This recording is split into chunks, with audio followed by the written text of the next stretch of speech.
He wasn't the fastest. He wasn't the flashiest. But when he hit the ice, the entire arena held its breath. Lyndon Byers fought like every shift was his last. And when the fight stopped, he found a new ring a radio booth. But then, the voice went quiet. No farewell, no final show. It's just a man disappearing, piece by piece, in front of a city that adored him. This is not just a tribute. This is the unraveling of a legend. The arena shakes every time his skates hit the ice. He's not the leading scorer, not the flashiest player, not the one sponsors chase, but to the Boston Bruins faithful in the late 80s and early 90s. Lyndon Byers is something more primal, something unforgettable. He is the enforcer. Born February 29, 1964, in Nepo, Saskatchewan, a town better known for its wheat fields than its athletes, Lyndon "Pound" Byers grows up with fists faster than most boys his age, and a stubbornness that refuses to quit. Hockey isn't just a game where he's from, survival, and Byers learns to play it like war. Drafted 39th overall by the Boston Bruins in 1982. He enters the NHL with a reputation already humming. Powerful right wing, fast hands, and a willingness to know and eagerness to fight. He's the kind of player who earns respect, not with points, but with bruises. In his first few seasons, he plays alongside legends. Ray Burke, Cam Neely, Andy Moog. But where they finesse, Pound crashes. Where they glide, he grinds. And the crowd, they eat it up. Every hit, every penalty minute, every bare-knuckled throwdown is met with thunder from the stands. By 1990, he's teased. Racked up over 950 penalty minutes, more than many players have in their entire careers. It becomes part of his legend. "You didn't want to be on the ice when Pound was mad," says former teammate Glenn Wesley, because someone was going through the glass. But it's more than rage. There's control in his chaos, a kind of ballet of destruction that only a few players ever master. Fans chant his name not just because he fights, but because he chooses when and how. Still, the cost is brutal. The concussions pile up. His knuckles swell into scarred fists. His shoulders grind, with torn ligaments and sleepless nights. But he keeps going, because that's the code. That's what being an enforcer means. "There were games where I couldn't feel my hands," he once admitted. "But you lace up anyway. You don't let your guys go out there without a wolf beside them." LB never wins a Stanley Cup, but he plays in 2 finals, 1988 and 1990, pushing through pain few fans will ever see. In locker rooms, he's a wall of energy and profanity. On the bench, he's a one-man comedy show. But when the whistle blows, the laughter dies and the fists come up. He becomes Boston's cult hero. Not every city loves guys like him. The league starts changing. Fewer brawls, more fines. Enforcers are being quietly phased out. But in Boston, LB is immortal. "You ask anyone from that era," says Cam Neely, now Bruins president. "He didn't just protect us, he set the tone. No one touched a Bruin without paying a price." He finishes his NHL career with a brief stint in San Jose, then drifts into the minor leagues before officially retiring in 1995. The league moves on. The crowd's roar fades. And for many tough guys, this is the part where life gets quiet. Too quiet, but not for LB. Retirement only makes him louder. He starts appearing on Boston sports radio, first as a guest, then as a regular voice, then as a full-on co-host on WAAF's Hillman Morning Show. The transition is shocking. Fans expect to hear a brute. Instead, they get wit.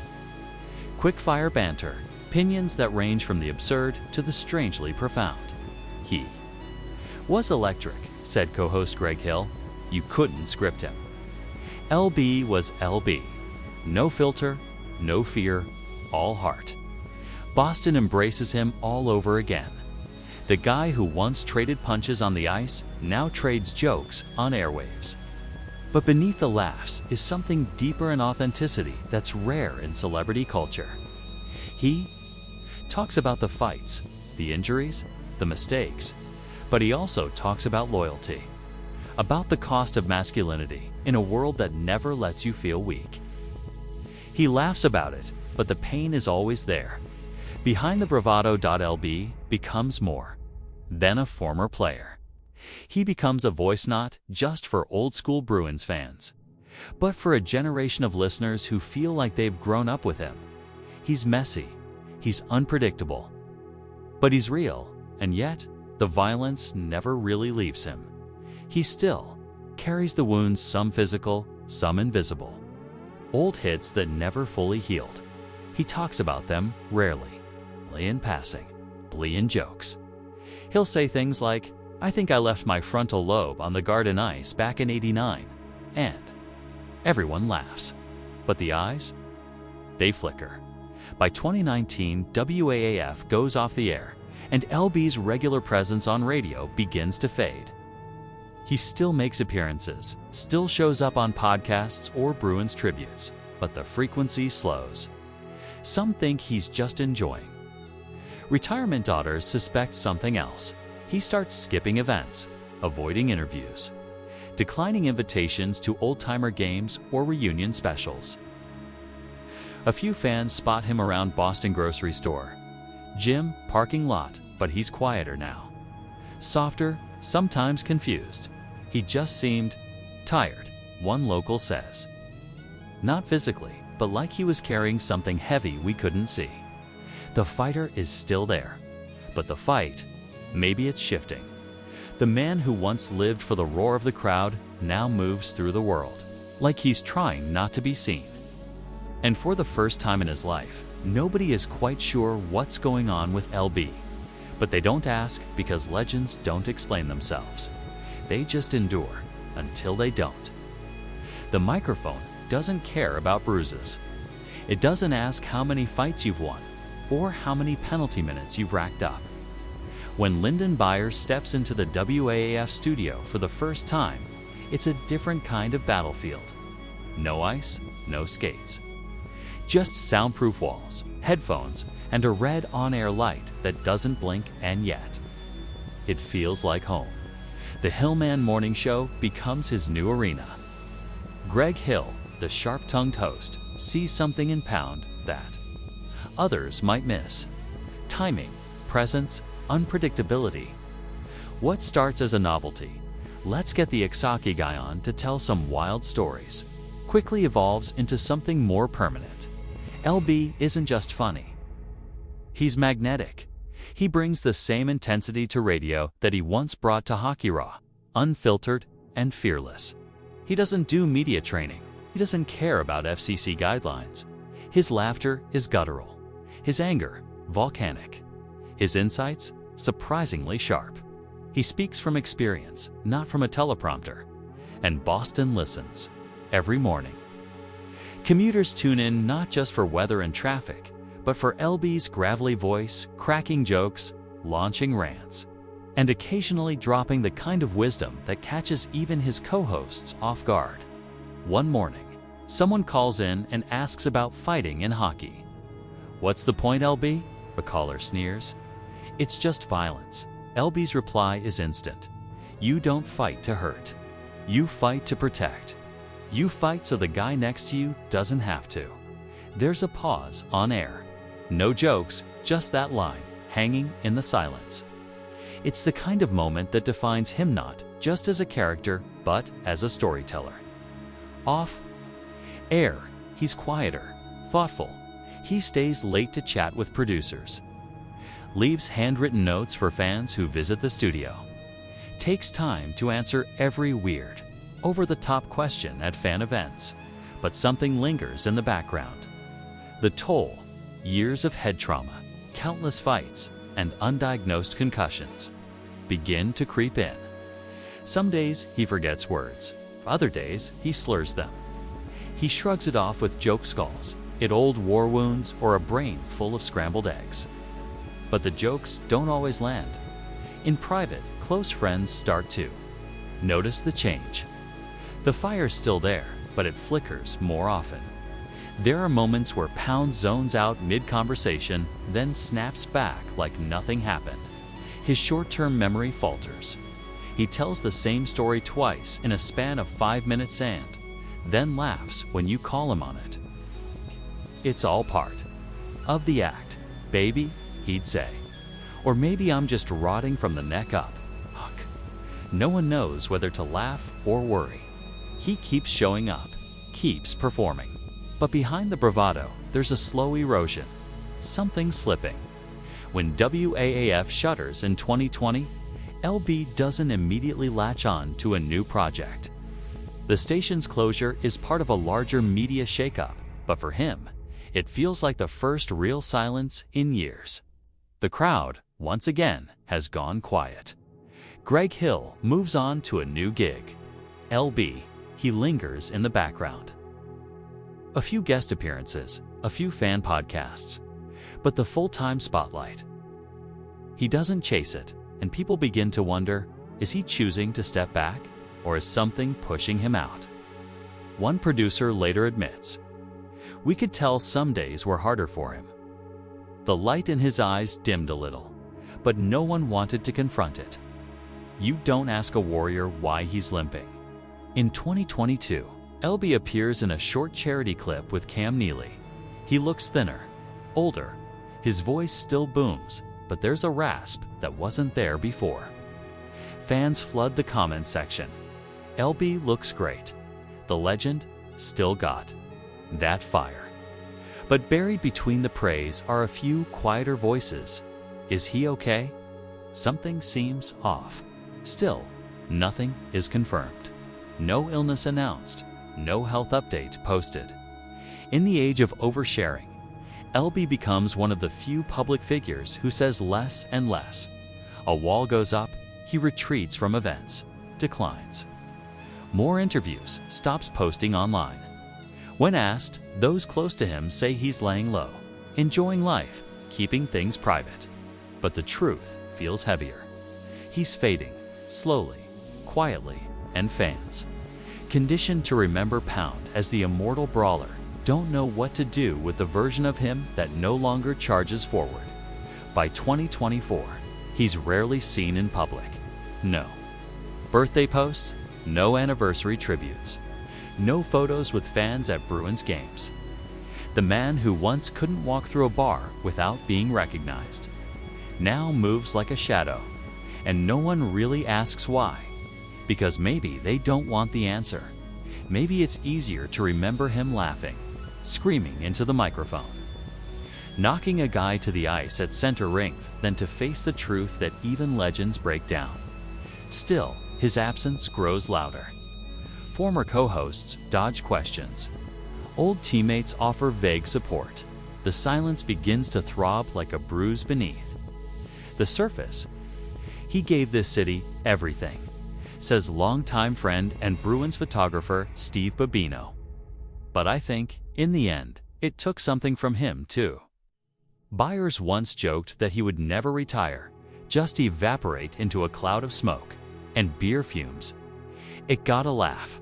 Everything he said usually did. But now, it doesn't feel funny. It feels prophetic, because somewhere between the locker room and the radio booth, between the chaos and the charisma, LB began to disappear. Not all at once, but piece by piece. Boston is a city that remembers its legends.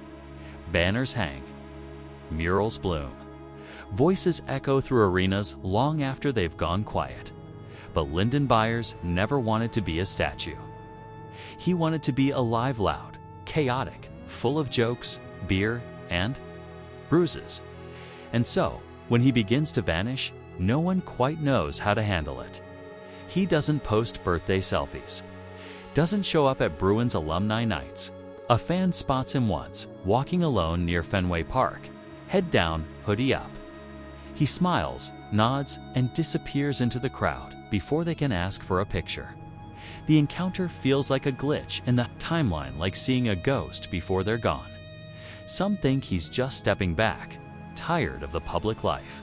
But others, those who knew him, better feel a shift in the air. He was still LB, a former producer says. But there was something in his eyes, something quiet, like he was waiting for something no one else could see. The calls get fewer, the jokes slow. Even his closest friends admit they haven't heard from him in weeks. Then months, and yet no one sounds the alarm, because Lyndon Byers is untouchable, right? He's the guy who once headbutted a locker room door off its hinges after a playoff loss. The guy who walked into radio with no training and owned the mic like it owed him rent. He doesn't get sick. He doesn't get tired. He doesn't just fade, but he does. Behind closed doors, the truth is sharper than anyone expects. Friends whisper about memory loss, about strange calls at night, about confusion, paranoia, withdrawal. CTE, chronic traumatic encephalopathias, the ghost that haunts so many former athletes, and no one wants to say it out loud. But it lingers. In the pauses, in the glances, he stopped recognizing people. One former WAAF colleague admits quietly. At first, it was just names, then whole conversations, then faces. Still, no official diagnosis ever comes. LB never confirms anything. He never lets the public see the struggle. And in that silence, the mystery grows. There's a rumor, just a rumor, that he checked into a clinic in 2023. Some say it was for head trauma. Others whisper about substance use. But nothing's confirmed. No photos, no statements. Just radio. Silence, and then nothing. No appearances, no callbacks. No interviews. Just a name slipping off the edge of the screen.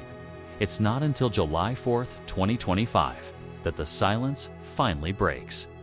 The headline arrives like a punch to the ribs. Former Bruins enforcer and Boston radio personality Lyndon Byers dies at 61. There's no warning, no buildup, just the end, the cause of death. Not immediately released. Fans flood social media in disbelief. Some think it's a hoax, a stunt.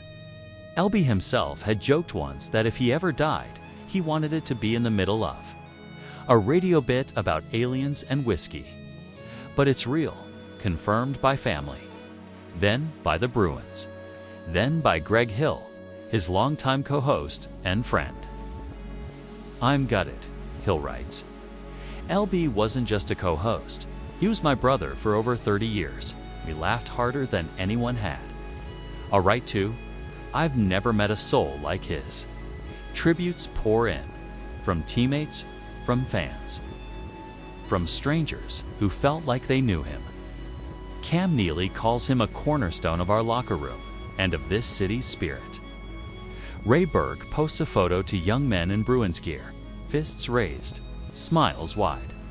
But beneath the nostalgia is a ripple of unease, because no one knows what happened. No detailed obituary. No medical cause. Just a quiet passing on America's loudest holiday. Fireworks in the sky, silence below, and people begin to ask, why didn't anyone notice sooner? Why didn't the city that loved him reach out before he disappeared? It's the question no one wants to answer, because the truth is this: we don't know how to grieve people who suffer in silence. We celebrate their chaos, but not their collapse. We cheer their pain when it's entertaining and look away when it's not. LB made a career out of being indestructible. On the ice, on the air, in every fight, every joke, every comeback.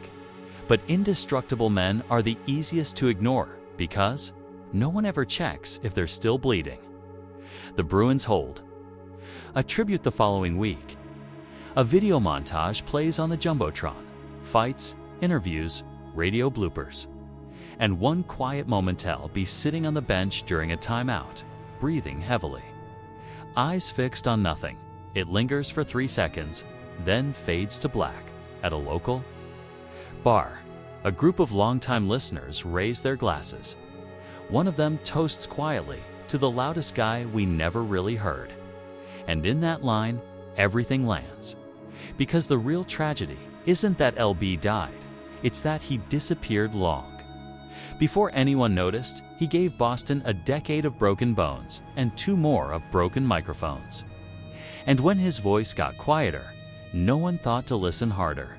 No expose, no scandal.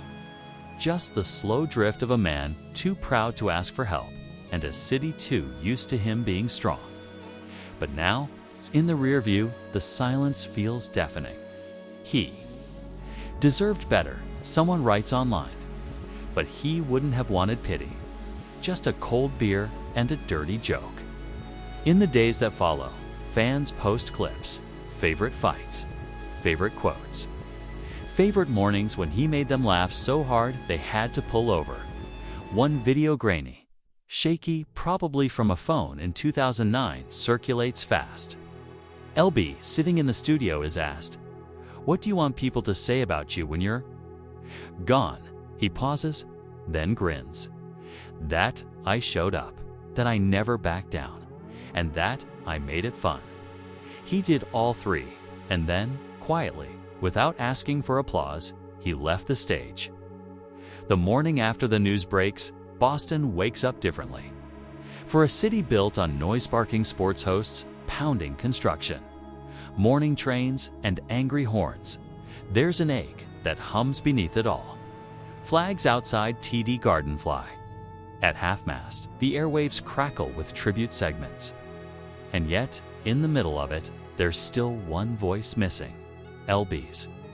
It's almost poetic that a man who lived so loudly chose to leave so quietly.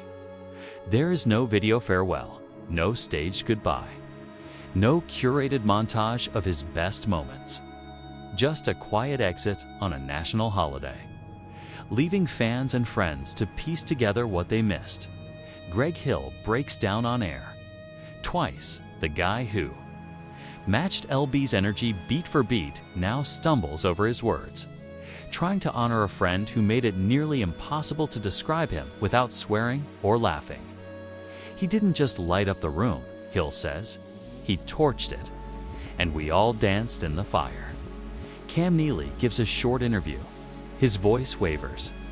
"We don't make guys like LB anymore," he says. And maybe we shouldn't have. Expected him to always be the strongest guy in the room, but strength was always what defined him. That was the problem. The legacy of Lyndon Byers isn't just in stats or soundbites, it's in how deeply people felt him. He wasn't your average enforcer. He wasn't your average entertainer. He was the intersection of grit and joy, violence and tenderness, ferocity and vulnerability.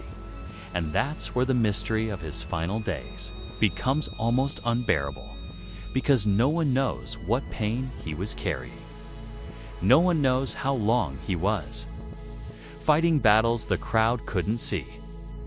The possibility of CTE looms large, but there's no confirmation. No autopsy report made public, just theories. And in some ways, that's how Pound would have wanted it. He never asked for pity. He didn't believe in soft exits. His entire life was lived in impact, and yet, his departure is defined by absence. In a city where sports figures often drift into politics or promotions or guest appearances, LB did something rarer. He vanished.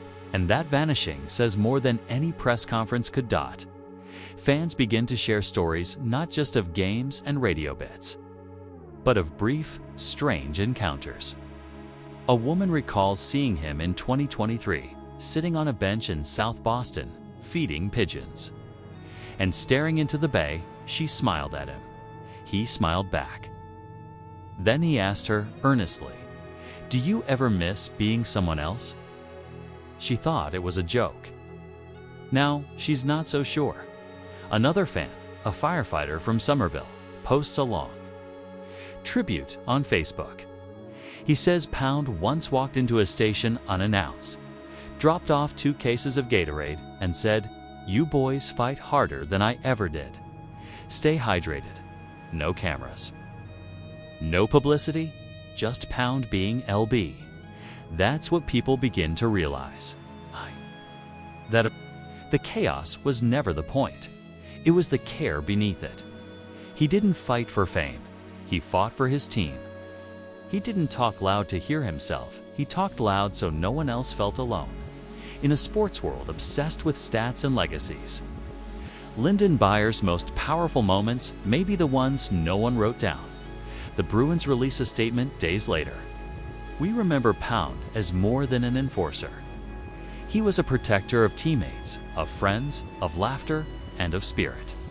His impact will be felt every time the garden erupts for a hit, a laugh, or a fight worth fighting. But even that feels small, because how do you honor someone whose entire life was unfiltered? How do you wrap up a man like LB in a neat story when every chapter ended with a punchline, a siren, or a beer slam?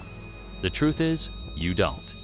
You feel your way through it, like Boston is doing now. A street artist paints a mural in Allston. It shows Pound in mid-fight, mouth open in a yell butt behind him. A ghostly version of the same man sits quietly on a bench, face turned from the viewer. It's not signed, just tagged with 3 words, make it fun. LB's own words, a mantra he once tossed out like a joke, now carved into memory like a eulogy. And maybe, in the end, that's the best way to remember him, not as a victim of his sport or a casualty of silence, but as a man who lived full throttle until his body and mind could no longer match his fire. The mystery of his final days remains. Maybe it always will. There will be rumors, investigations, perhaps even future disclosures about his health. But none of that will change how he made people feel. That's the part that stays. He wasn't perfect. He didn't try to be. He cursed too much, laughed too hard, hit too fast, forgot too often. But he showed up for his teammates, for his city, for his friends. And then, when he couldn't anymore, he slipped away. No spotlight, no farewell.